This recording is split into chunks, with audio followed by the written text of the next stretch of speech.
Bueno, pues muy buenas tardes. Que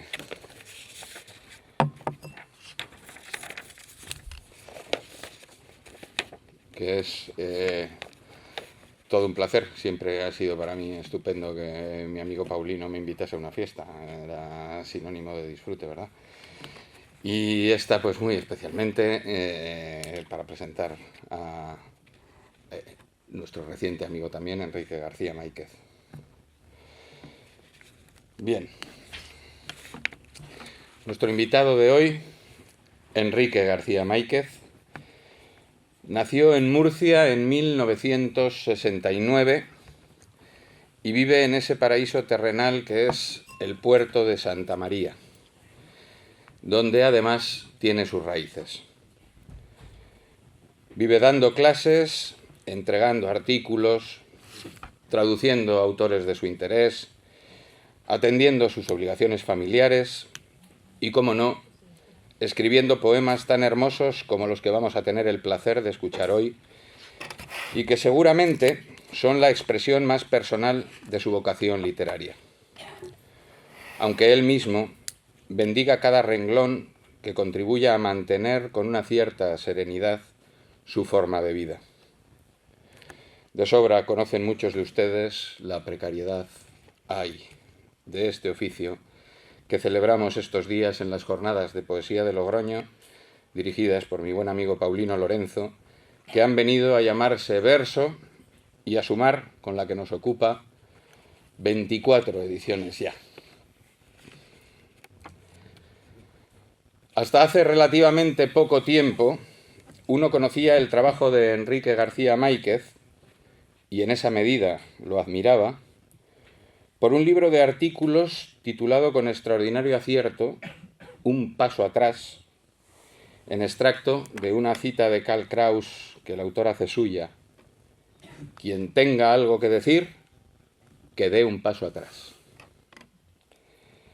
Por otro de aforismos, al que llegué por una recomendación vehemente de Andrés Trapiello, El vaso medio lleno, que como todo buen libro de aforismos está lleno de hallazgos luminosos. Piensa más y acertarás. Y de acuerdo con su vocación, de otros hallazgos de un finísimo lirismo. El mar veranea en la orilla, mojándose tus pies. O las sonrisas más inolvidables son como el arco iris, mezcla de lluvia y de sol. También por algunos poemas sueltos que habían caído en mis manos, por Casa Propia, publicado en la editorial Renacimiento en el año 2004, donde la voz de Enrique ya sonaba a lo que nunca ha dejado de sonar. Y sobre todo, por el último de sus libros, este no se lo puedo enseñar porque lo tengo aquí en versión digital, ¿verdad? El último de sus libros de poemas, digo, En espera de que vean la luz, Inclinación de mi estrella, creo que se titula, que ya está en imprenta, y una edición de su poesía completa en La Veleta, que se titulará Verbigracia, con gran acierto en su título también. Este libro estaba publicado en 2019 en la colección Adonais. Se titula Mal que bien y es suma de las no pocas cualidades del poeta y resumen de sus muchos registros. Nuestro conocimiento personal llegó por una reseña en su blog, porque tengo que decirles que Enrique es también defensor y practicante más que solvente del género virtual. Ya ven ustedes que el valor de este hombre no repara en pantallas ni se amedrenta ante miradas más juveniles. Nuestro común amigo y admirado poeta Miguel Dors, a quien uno tuvo el placer de presentar y acompañar en estas mismas jornadas hace algunos años, cometió la temeridad de recomendarle a Enrique la lectura de mi libro Motivo Suficiente, y él tuvo a su vez la enorme generosidad de leerlo y reseñarlo en Lo leído y lo liado. Desde entonces he tenido la suerte de intercambiar algunos mensajes con él que, andando el tiempo, nos han traído hasta esta bendita reunión que estamos encantados de compartir con todos ustedes.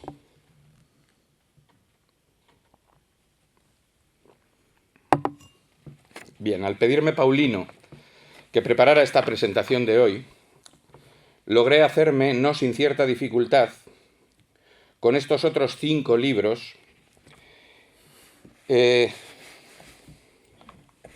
4 más bien, y una deliciosa plaquette de haikus, Alguien distinto, que es ejemplo quintaesenciado de la inclinación de Enrique por la poesía oriental, que aparece diseminada también a lo largo de toda su obra. Entre ellos, entre esos 4 libros, hay otro manojo de aforismos publicado en el año 2005 por la Veleta, Palomas y serpientes,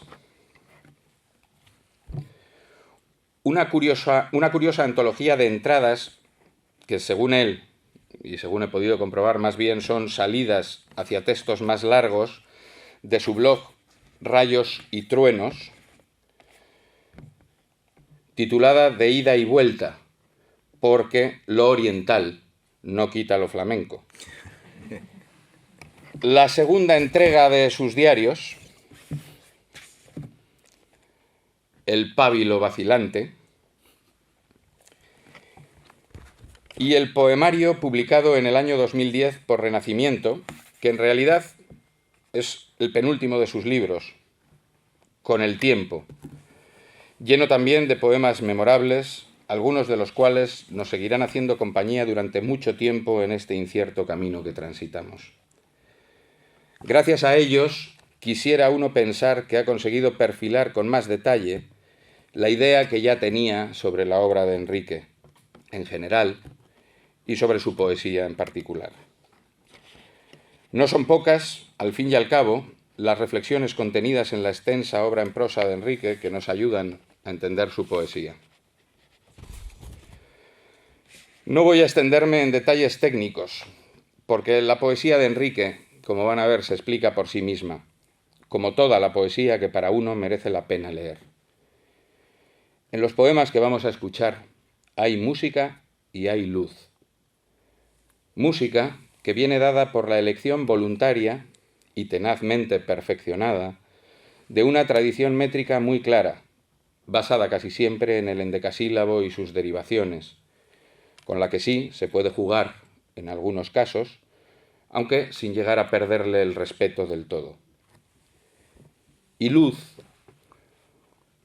porque la claridad es cualidad fundamental de la poesía del autor, emparentándola con la del ya citado Miguel Dors, y porque además es una de las texturas que se emplea con mayor maestría en el dibujo de las escenas de fondo, haciéndola cercana a la de otro poeta, este sí, murciano de nacimiento y adscripción, muy querido aquí entre nosotros, como es Eloy Sánchez Rosillo. Enrique es un hombre del sur, lo cual se aprecia en ese manejo de la luz tan suyo, pero además se visibiliza en el gusto que demuestra por la copla popular, especialmente por la copla flamenca, que aporta algunas formas y algunos recursos temáticos a su poesía y muy especialmente también a sus aforismos y a su obra en prosa. Ese saber popular, esa poesía que se hace entre todos y no firma ninguno, tienta a nuestro invitado de hoy con mucha fuerza. Buen ejemplo de ello es este poema que voy a robarle de su lectura. Versión.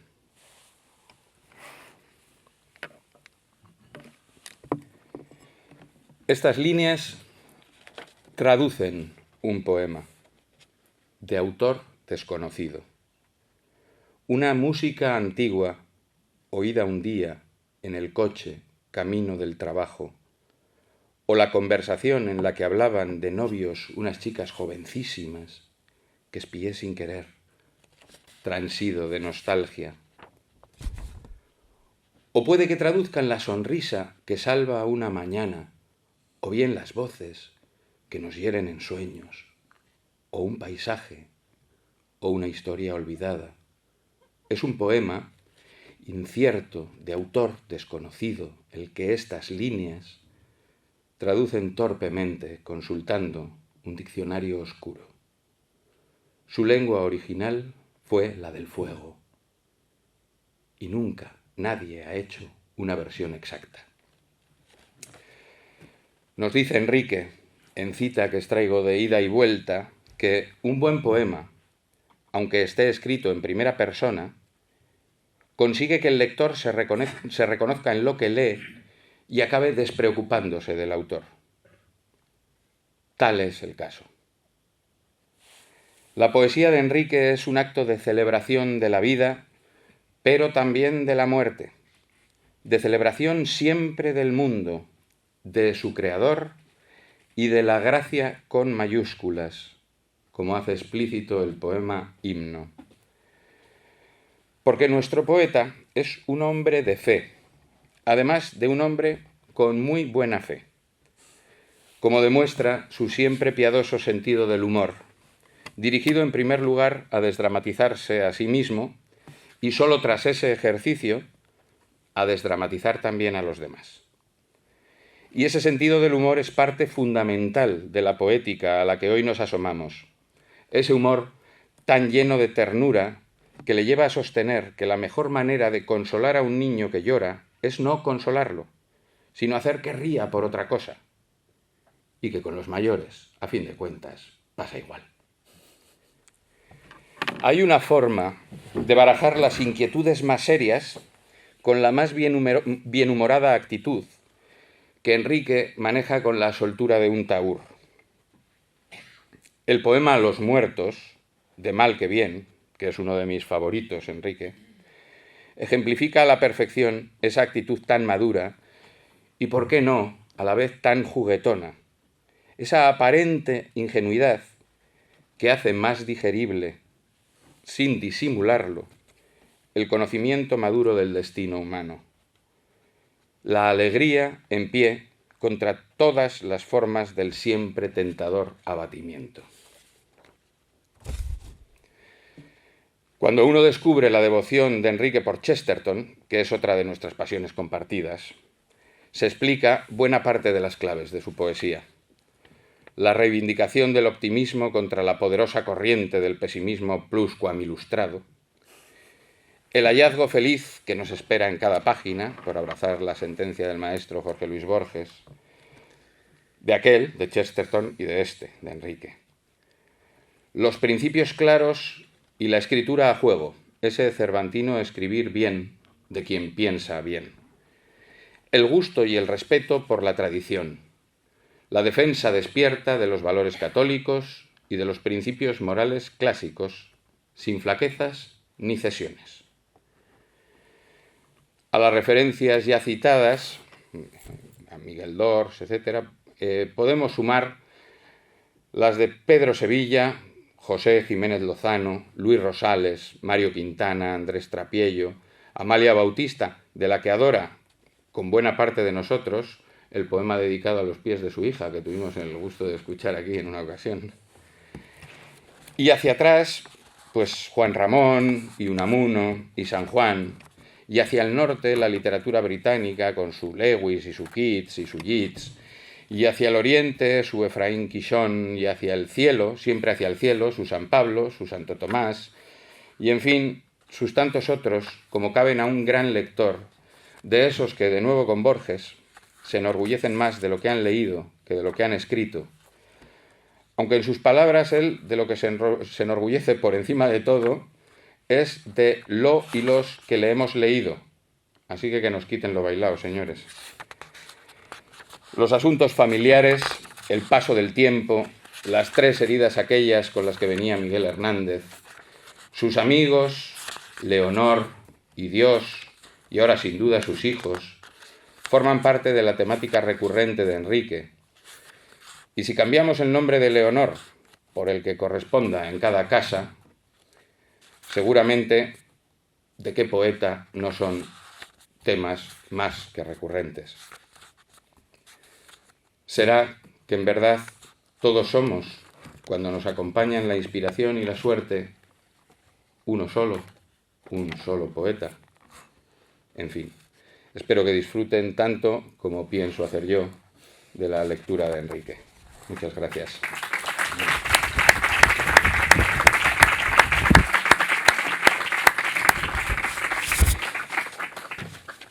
Buenas noches. La presentación me estaba encantando hasta un determinado momento en que me he empezado a angustiar por estar a la altura de la presentación.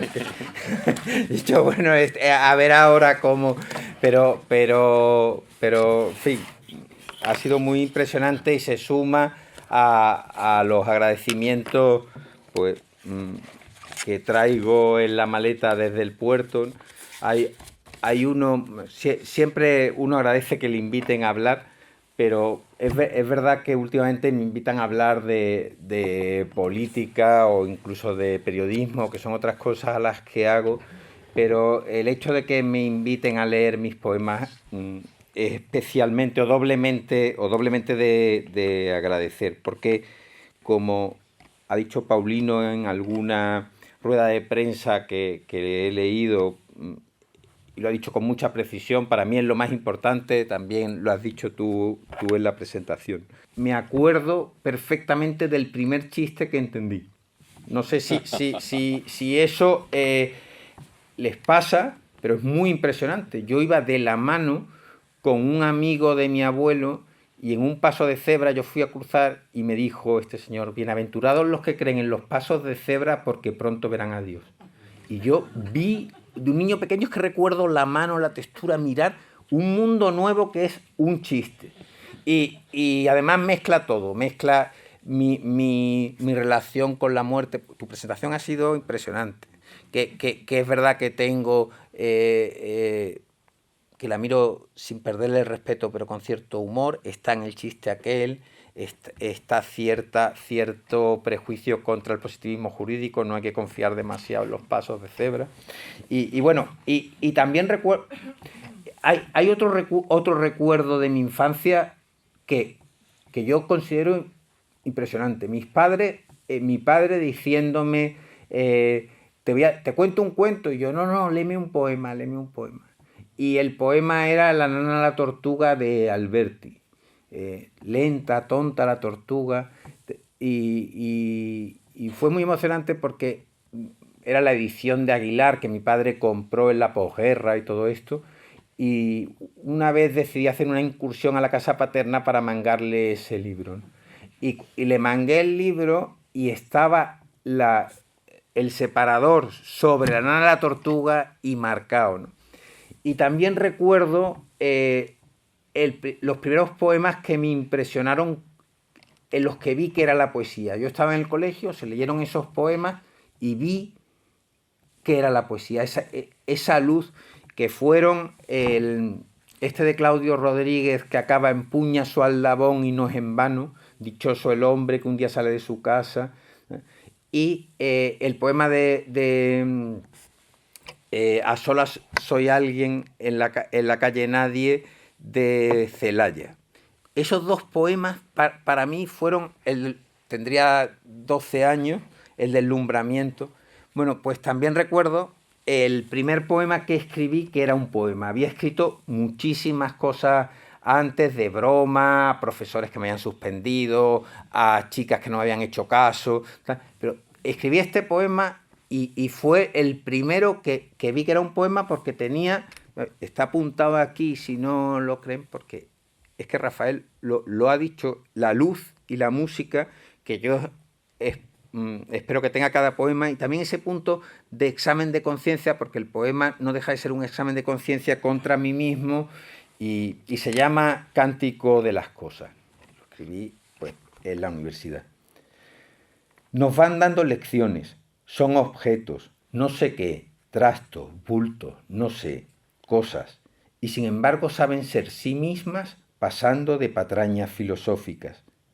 Una verdad palpable, una apacible hermosura modesta y generosa, y una probada probidad, profesas franciscanas sujetas a sus normas. Nos van dando lecciones de humildad, las virtudes humanas de las cosas. De mi primer libro. Ya pasamos al segundo libro y hay un tratado que a mí me hizo mucho bien, que me lo empollé profundamente, que es la teoría de la expresión poética de Boussogne. Y y en ese tratado cuenta el efecto poético que se produce cuando se rompe la unidad temporal. Y escribí este poema a Quevedo que yo creo que va un poco más del alumno aplicado probando la técnica que dice un maestro. Pero me parece bonito contar aquí, vamos, el motivo puramente artesanal de quien lee en un tratado. Bueno, en estos momentos yo estaba opositando, entonces me encerraba en mi cuarto, en teoría para estudiar Derecho, pero leía poesía. Quevedo. Francisco de Quevedo, anciano, enfermo, lóbrego, infeliz, malhumorado, en la penumbra helada de su torre gris, matando al tiempo que le mata, está obligándose a escribir. No busca mucho un tema, escoge cualquier asunto baladí. Cualquier pretexto para el texto es aceptable, pues al fin y al cabo de lo que se trata es nada más que de escribir. Pero poquito a poco él está metiendo la nariz en el asunto, y de repente lo que tenía que ocurrir, ocurre. Su alma, hecha jirones, se tiende herida y queda ahí. Cuando levanta la mirada, el viejo miope me ve a mí, emocionado, pleno, gracias a lo que acaba de escribir. Y don Francisco de Quevedo, enajenado, juvenil, clarividente, en la penumbra cálida de mi cuarto gris, por vez primera en esa tarde ha comenzado a sonreír.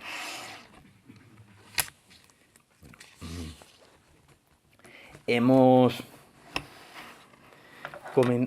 comentado en la previa hemos hablado de Rafael Alberti y la mala uva que a veces tenía Rafael Alberti. A Rafael Alberti yo lo conocí porque él llegó al puerto ya muy mayor y mi padre se empeñaba en que fuese a verle. Pero en realidad no hubo una relación de discípulo porque él era ya muy mayor, yo era muy joven y lo que sirve es para que tengamos 4 o 5 fotos juntos, ¿no? Y también para esta anécdota. Salió mi primer libro y fui a llevárselo y me dijo, léeme el peor poema del libro. Yo me quedé cortadísimo, estas cosas de mala leche. Leer el primer poema del libro, un tío que acaba de publicar su primer libro y está emocionado.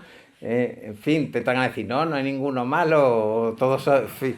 Pero por una vez en mi vida, yo soy muy lento, por una vez en mi vida fui rapidísimo. Por una vez, creo. Y entonces me fui al poema más albertiano que hay en el libro. Y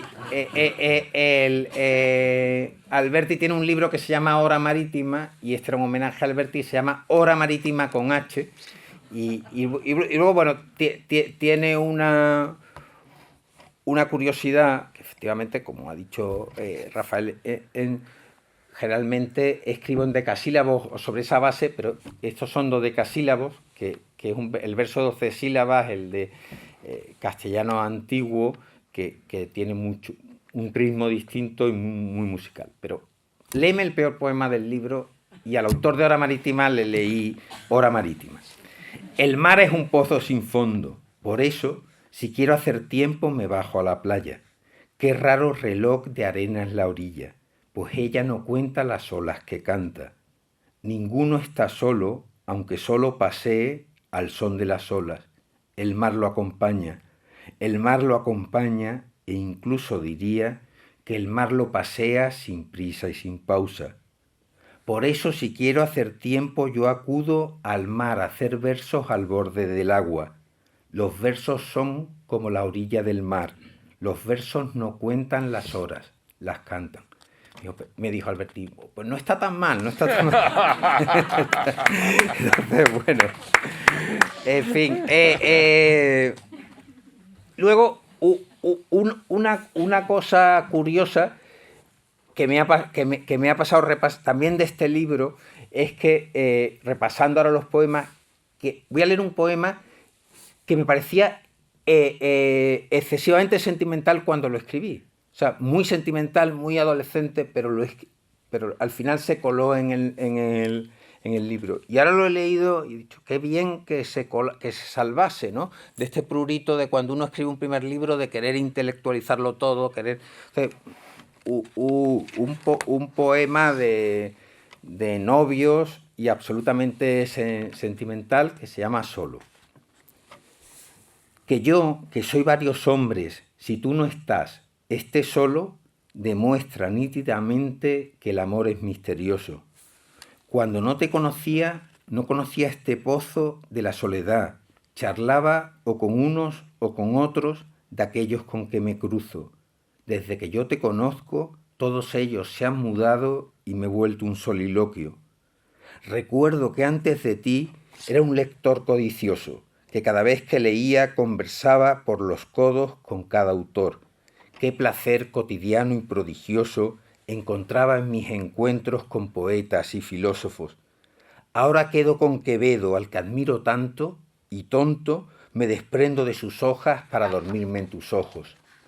Antes de verte miraba el mundo grande y redondo, y mi corazón de piedra latía pleno y pletórico. Hoy cualquier vista sin verte, tras mirarte, es, en el fondo, lo que resta de la vida si le restamos el gozo. Y mis poemas, que fueron de mi medianía el oro, no consiguen socorrerme el alma en números rojos. Ay, definitivamente, cuando estoy sin ti, estoy roto, porque yo ya no soy yo, porque yo ya soy nosotros.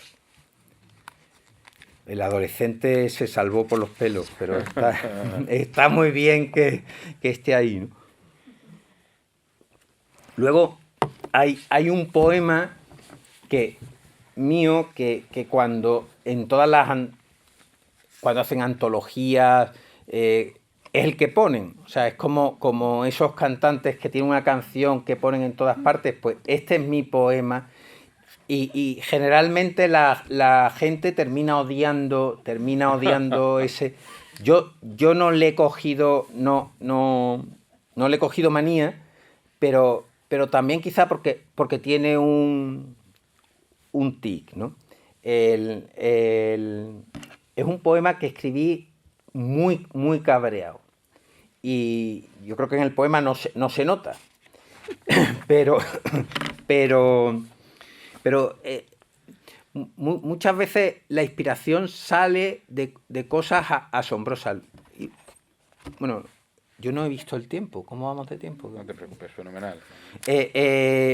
Bueno, sale el caso, el poema se llama El lector es un fingidor y juega con la idea de Pessoa de que el poeta es un fingidor, y lo escribí y diréis, bueno, ¿y dónde está el cabreo? Pues el cabreo arranca de lo siguiente, de que en esta época se puso muy de moda rajar de los poetas que éramos muy autobiográficos. Entonces se decía, eso no es literatura, porque la literatura es invención, y un poco el poema lo que defiende es que, lo ha dicho también Rafael, que qué le importa al lector si lo que yo cuento es verdad o mentira, porque el lector lo que va es a lo suyo, que es a su propia emoción. Leo el poema, El lector es un fingidor. Cuento mi vida, pero lees la tuya. Nombro un paisaje de mi infancia y tú visitas, tramposo, aquel camino de arena hacia la playa por donde corre un niño feliz que no soy yo. Actúas siempre así, lo sé por experiencia. ¿Qué importa que yo tenga un nombre propio? Tú lo expropias. Si hablo de mi pueblo, es tu ciudad. Se transfigura en álamo el pino de mi casa. Mis amigos son mis desconocidos de repente. Y hasta mi amada es ya tu amada. Yo cuento sílabas, tú cantas, silbas, poniendo música a mis letras, musicando al ritmo que te gusta. De todo cuanto digo, escucha solo lo que a ti te interesa, quizá lo que no dije, sin que haya forma así de no entendernos. Te entiendes y me entiendo, porque al pasar la página vuelves mis versos del revés, reversos tuyos. Debí de sospechar de ti que no te ocultas, que robas a la luz amable de una lámpara. Yo soy el que me oculto. Cuando escribo, tú vives y eso es todo. Como te dijo Becker, poesía eres tú y yo el poema.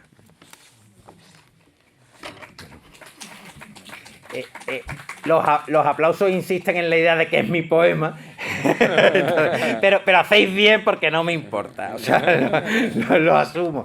Todo es una lenta decadencia desde la presentación de Rafael a ahora a partir. Bien, este poema se llama Aquí y Ahora y habla de esta idea que he dicho ya antes de mi mala memoria, ¿no? Me dicen mis amigos que mi vida ha estado bien, que ha sido divertida. Yo no recuerdo nada. Intento imaginar al menos futuros más exóticos, lugares más amenos. No se me ocurre nada.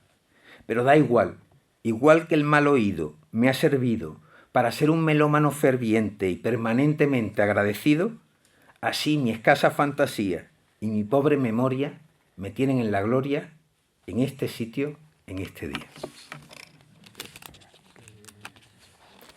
Bueno, este otro poema con una inspiración un poco rara. Cuento la inspiración y luego leo el poema. Ya ha dicho Rafael lo de mi catolicismo. Bueno, pues un cura me dijo, una vez me dio este consejo: tú tienes que mimar a tu mujer hasta que diga basta. Y entonces yo entendí claramente que era célibe, porque una mujer nunca dice basta de que la mime, dice el consejo que me da este hombre, mímala hasta que diga basta, ¿no? Bien, y esa idea pues me dio lugar a este poema. Como os he dado la clave, veréis dónde aparece la semilla, pero luego el poema sigue. Nunca se acaba de leer un libro ni de mirar la luna. Amar a una mujer no tiene fondo. ¿Quién contempló una rosa, esa flor tan efímera, hasta el final? La abandonamos antes. Y una rosa es un símbolo, lo mismo que una conversación, una ciudad, un cuadro. La leyenda lo cuenta. El canto de un jilguero perdido entre las ramas es capaz de abstraer por 3 siglos al hombre que lo escucha. Solo el aburrimiento o el cansancio son muerte. La vida es ese libro interminable. A mí de este poema mío me gusta mucho, con perdón, la idea de ese tópico de que la rosa es una flor muy efímera, pero sin embargo nadie, no le dedicamos a una rosa el tiempo de atención de que la rosa se deshoje. Los que somos unos impacientes somos nosotros, ¿no? Este poema nunca lo leo en público, digamos, porque no es para leer en público, pero habla del español como lengua materna, y estando en La Rioja, ¿no?, que es la cuna del castellano y tal, pues me hacía especial ilusión leerlo como homenaje. Habla de la lengua materna. En una sección he saltado de libro, hemos pasado por Casa Propia y ahora estamos con El Tiempo, que es un libro que arranca con el impacto de la muerte de mi madre, ¿no? Y tiene que ver con eso. El descubrimiento. Esto lo explica todo. El español es mi lengua materna. Lo amaba tanto sin saber por qué. Ya no me caben dudas. Escuchad a mi madre que alienta detrás de mis palabras. Si están vivas, son suyas. Y si miento, o me adorno, o las tuerzo, o son oscuras, no os hablo en español. No es mi lengua materna. Otro poema de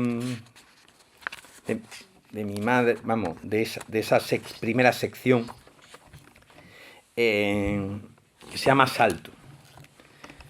Y también me hace ilusión leerlo porque recoge esta idea de la mala memoria que ya he dicho, vamos, que va siendo una especie de hilo de la lectura, ¿no? Salto. Porque conserva nada más que imágenes, y no nombres, ni datos, ni mucho menos fechas, de mi memoria amargamente me quejaba a menudo. ¿Lo recuerdas? Pero ahora me alegro, pues te veo, no sé cuándo ni cómo, muy joven madre y muy delgada, al borde de una piscina azul con un bañador rojo. De repente sonríes, das un salto y allí estás, y así voy a recordarte siempre, alta y elástica, entre el agua y la tierra, grácilmente arqueada, suspendida en el aire.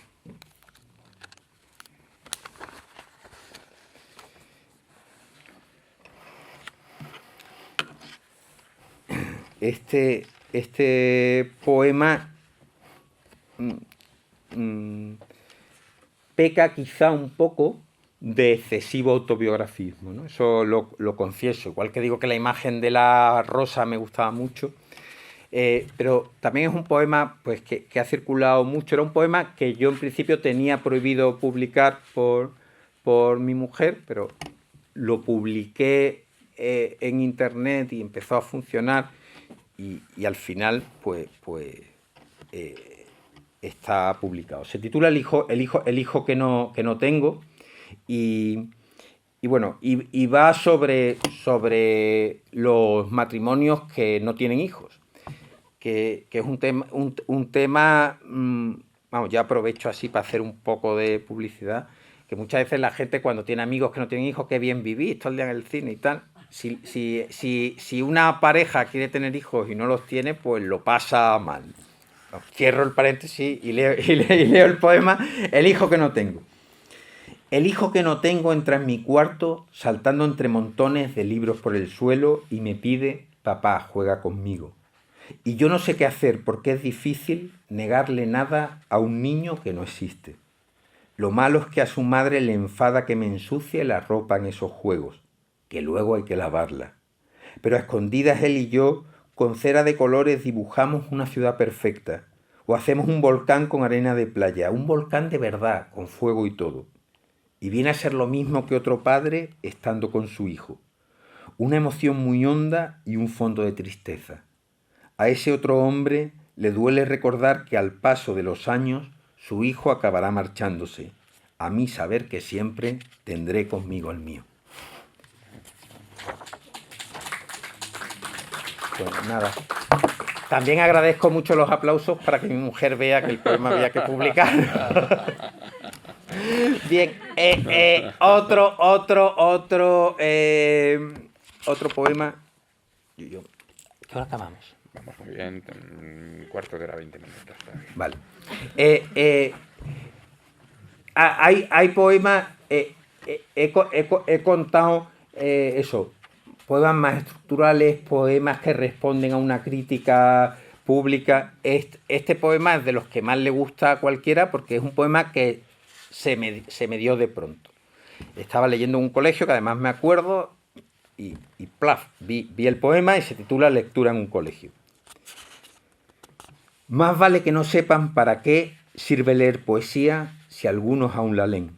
No les expliques, calla, que no sepan que su belleza no es neutral, que hace insoportables la crueldad, la idiotez y el ruido, y por eso nos vuelve solitarios. Algunos aún la leen. Si te preguntan qué es o para qué, tartamudea, contesta imprecisiones y sonríe. Más tarde, cuando tengan el alma en carne viva y hayan llorado mucho, recordarán que tú pudiste hacerlo y no les previniste, y te darán las gracias. Bueno, todo es del libro Con el tiempo, y Con el tiempo es un libro que está hecho, bueno, con ese tono melancólico, esta idea de cernuda. De pronto hay un momento en que un hombre siente, o un ser humano siente que el tiempo le alcanza, ¿no? Pues esa era la idea matriz de que yo en ese libro sentía, y todo esto, y no tener hijos. No hay un haiku de ese libro, de ese tiempo, que silencio, juegan matrimonios sin hijos al ajedrez, que es un haiku como imagen que a mí me gusta mucho. Y de pronto, en mitad del libro, vamos y nos queda, vamos, mi mujer se queda embarazada. De pronto digo, joder, me rompe totalmente el libro porque ahora... Y vamos, fue una gran noticia. Y entonces escribí un poema que cierra el libro y que aquí que estoy un poco destripando la poesía, pero es lo que tiene también como de recoger esa idea de la tristeza y salvarla y acabar el libro y justificar el libro, ¿no? El llanto de una niña sostiene las constelaciones. Si no llorase tanto, la alegría de tener una hija por sorpresa, esperanza contra toda esperanza, la alegría que nos ha puesto el contador del corazón a cero, a empezar desde el Génesis, hubiese provocado un Big Bang. Pero oportuno, inconsolable, altísimo, insistente, su llanto nos recuerda que hay motivos de sobra para el llanto, que otros niños sí lloran de dolor, sin metafísica, y que vivir es duro, aunque con ella en los brazos parezca todo ingrávido. El llanto de una niña es una fuerza de gravedad, nos tiene con los pies en el suelo, a los planetas los aguanta en sus órbitas, no estallan en sonoros aplausos los satélites y no se echan felices a bailar las estrellas porque el llanto portentoso de mi hija, las mantiene muy serias en suspenso. Bueno, voy a saltarme alguno.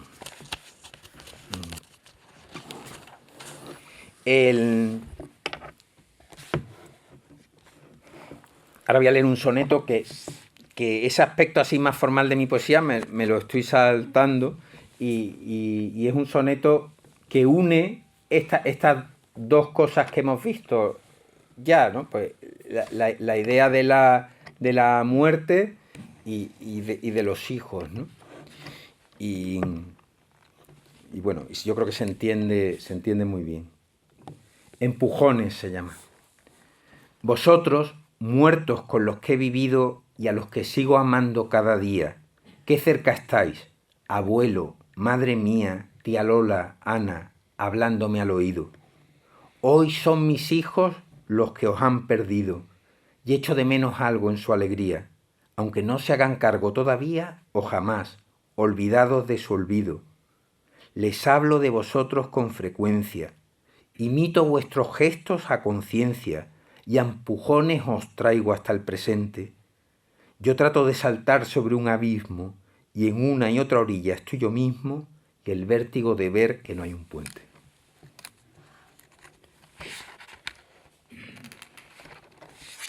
Bueno, uno de los poemas de Mal que Bien se llama Rosal y está escrito en la sextina manriqueña.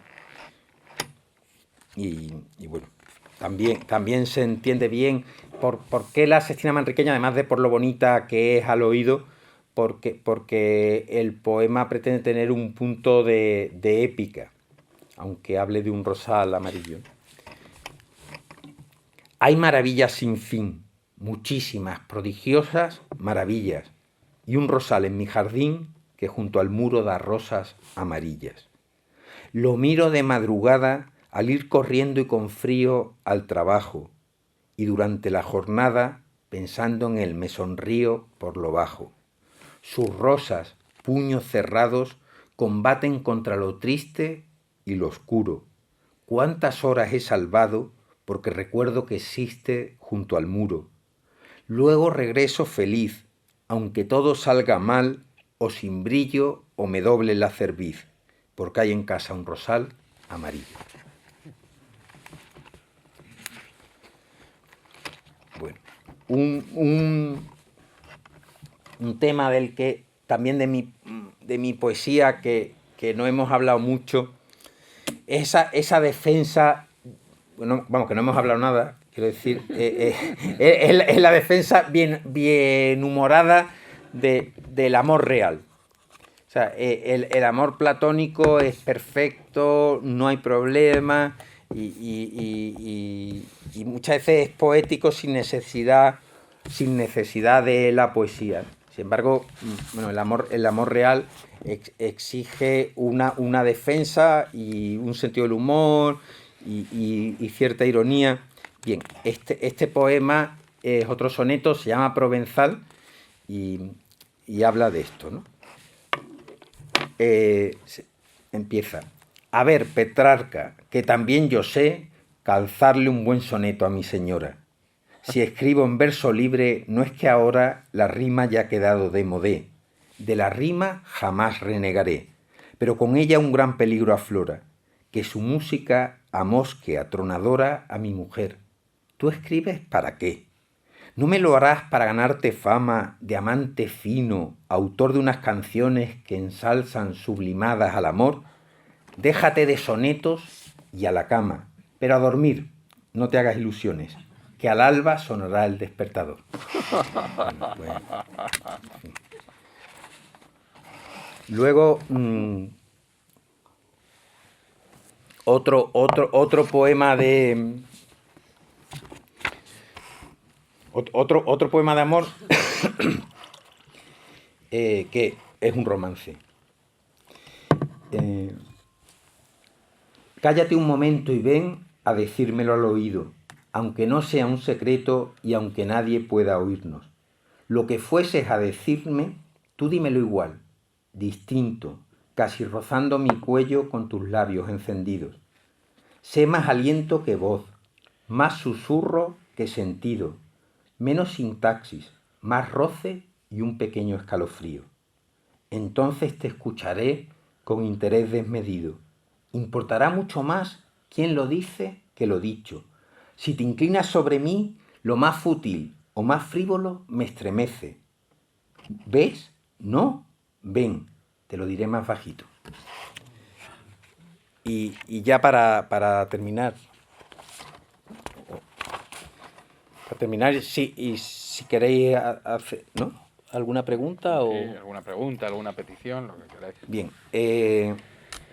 El último libro, no lo he explicado, se llama Inclinación de mi estrella y tiene esta cita, porque al final últimamente estoy siempre muy liado con escribir artículos de periódico y todo eso, y se llama Inclinación de mi estrella porque tiene esta cita tan maravillosa de Fray Luis: de mis poemas son estas obrecillas que se me cayeron de las manos, porque en el fondo yo lo que soy es un poeta. Por eso agradezco tantísimo esta invitación de poeta, ¿no? Para leer poemas. Y el último poema de mi último libro, que cierra mi poesía completa, se llama Inclinado de mi estrella y tiene esta cita de Don Quijote. Unos van por el ancho mundo de la ambición soberbia, otros por el de la adulación servil y baja, otros por el de la hipocresía engañosa y algunos por el de la verdadera religión. Pero yo, inclinado de mi estrella, voy por la angosta senda de la caballería andante. Y este es el poema que cierra mi poesía, ¿no? Sigo esta vocación con tozudez, pero si no la sigo, me trae ella de la mano, cogido de mi estrella, a sus angostas sendas otra vez. Mira que me esforcé por dejar huella de santo, de político, de juez. Nada, no hubo manera, no servía, solamente sabido hacer poesía. Muchas gracias. ¿Tenemos tiempo para...? No, sí, tenemos tiempo.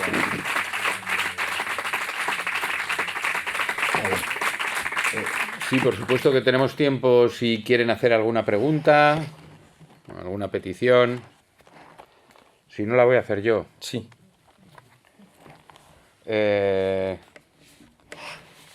Hay un poema que a mí me gusta especialmente en Con el tiempo, que a ver si tienes por ahí, si no te lo dejo yo. Blanco y negro.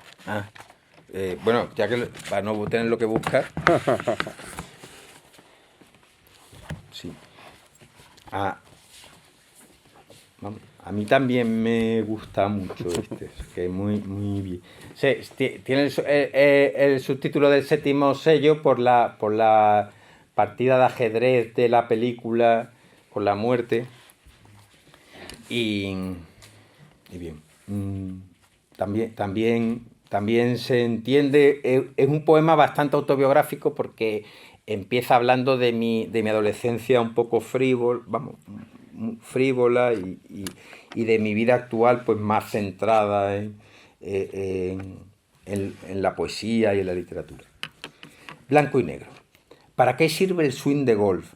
La moto que se tumba en las curvas, los flashes de las noches de fiesta, la piscina o el aplauso del público. Si existen, te pregunta la muerte mientras mueve un alfil sigiloso, los paseos por la playa, tus perros, los poemas, el ángelus, el cine, la memoria y amigos que también van a morir. Álvaro, creo que quería preguntar algo. No, simplemente que si podías, alguno de los poemas que has leído, que me gustó especialmente, si lo podías volver a leer. Bueno, concretamente me ha gustado mucho el del llanto de las constelaciones, el del rosal amarillo, y luego otro que has dicho, no hace falta que los leas todos. Sí, sí. Uno que decías que lo que he oído ha hecho que tu melomanía haya perdurado y tal. Te lo has leído al principio. Me he perdido, ¿cuál? Es en el que acababas diciendo que tu mal oído ha hecho sí. de tu melomanía. Sí, sí. Que no es que sean muy buenos ni me gustan mucho, pero Álvaro es músico. con ellos, pues Sí, sí. No. Yo estoy tan me parece tan bonito Que te pidan un bis. una relectura. Entonces vamos a ver, de los tres, ¿cuál? ¿En qué concierto nos habremos visto? ¿Así? Sí. Vale. Sí. Bien. Ese además, bueno, también tiene una base, también tiene una base biográfica real. O sea, yo en conciertos todo el mundo alrededor mía, pero qué mal cantan. Y yo, sí, es maravilloso, ¿no? O sea, que bien. Y luego esta experiencia que habréis tenido de que alguien te cuenta tu vida. Que alguien te dice, ¿te acuerdas cuando fuimos? Y te cuenta una historia de la que tú no te acuerdas de nada. Bien, pues aquí ahora. Me dice, realmente, ¿cómo no voy a estar bien aquí ahora si hasta me han pedido un bis, ¿no? Me dicen mis amigos que mi vida ha estado bien, que ha sido divertida. Yo no recuerdo nada. Intento imaginar al menos futuros más exóticos, lugares más amenos. No se me ocurre nada. Pero da igual. Igual que el mal oído me ha servido para ser un melómano ferviente y permanentemente agradecido, así mi escasa fantasía y mi pobre memoria me tienen en la gloria en este sitio, en este día. Tenía que, si hubiese sido rápido como nunca soy, tendría que haber dicho, es que no me acuerdo de los poemas que he leído, ¿no? Pero, bueno, y se me ocurre lo siguiente. Hay un poema que me hizo mucha ilusión meter en Mal que Bien, porque además yo creo que era un símbolo de esa idea de que voy cumpliendo años, que era un poema a los pies que juega totalmente con el poema de Amalia Bautista del que sois partidarios. Y es un poema que quien no conozca muy bien el poema de Amalia Bautista le parece un poco espantoso porque tiene un punto como de Francis Bacon, de un poco de la vejez y eso. Pero aquí, que estoy en un ambiente muy de Amalia Bautista, lo voy a leer. Los pies. Es posible mirarse por la espalda, cogerse por sorpresa. Me ha ocurrido. Leía recostado, con las piernas cruzadas, y me he visto de repente una planta del pie. Un brillo de cuero curtido con grietas y durezas, y unos dedos doblados. Me ha costado mucho reconocerla como mía. Qué raros son los pies de un hombre viejo. Si son los propios, más. Aunque aún me conmueve pensar en tantos pasos como han dado para llegar aquí. Si recordáis el poema de Amalia, estoy todo el rato jugando con esa idea y pretende ser un homenaje. Yo tengo otra petición más. Si no hay nadie. Sí. Lo pongo delante de ti también. Vale. Este poema se llama Los muertos y bueno, es un poema de Mal que Bien y también me gusta mucho leerlo. Yo me llevo de miedo con los muertos, porque les hablo y los escucho. Sé que ellos me juzgan, pero sin rencores. Fueron examinados ya de amor y se ponen por tanto en mi lugar.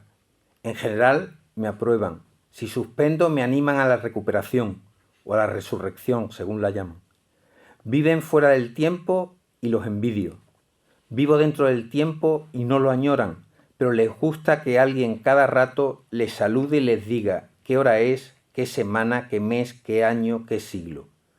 Me recuerdan las horas que no son, señalan, porque es un deber que cumplen con gravedad, las cosas que se importan, que son muy pocas, y después charlamos de todas las demás tranquilamente. En ocasiones nos reímos mucho, a veces están serios, nunca tristes, se despiden diciendo hasta muy pronto. Este es un poema tremendo, Enrique. ¿Leo otro o no? Vamos, es que me da apuro por la... Nos da tiempo al último. Vale, Lee, Enrique, el último y nos despedimos. ¿Está bien? vale. ¿Paulas? No, que mañana lee Berta para que no se te olvide comentarlo.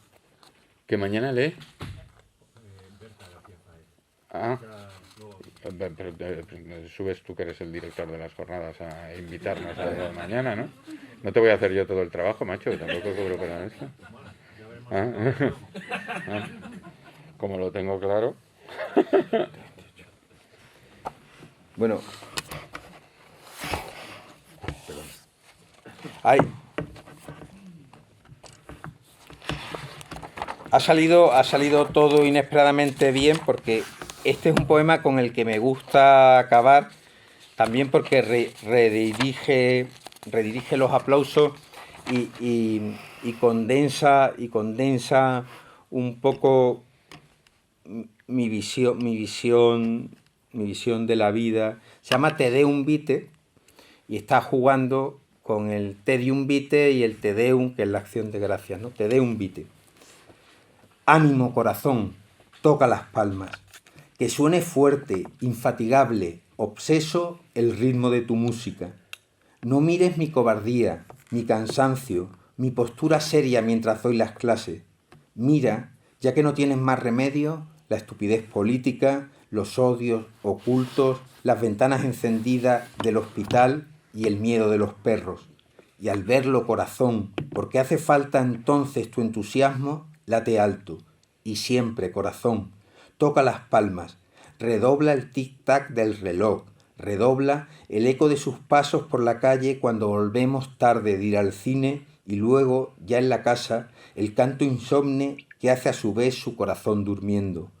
Tú vela, corazón, que nunca deje de oír aquí, en el fondo, por debajo del mundo y sus disfraces, corazón, tu aplauso agradecido por la vida. Muchas gracias. ¿Qué están? 8.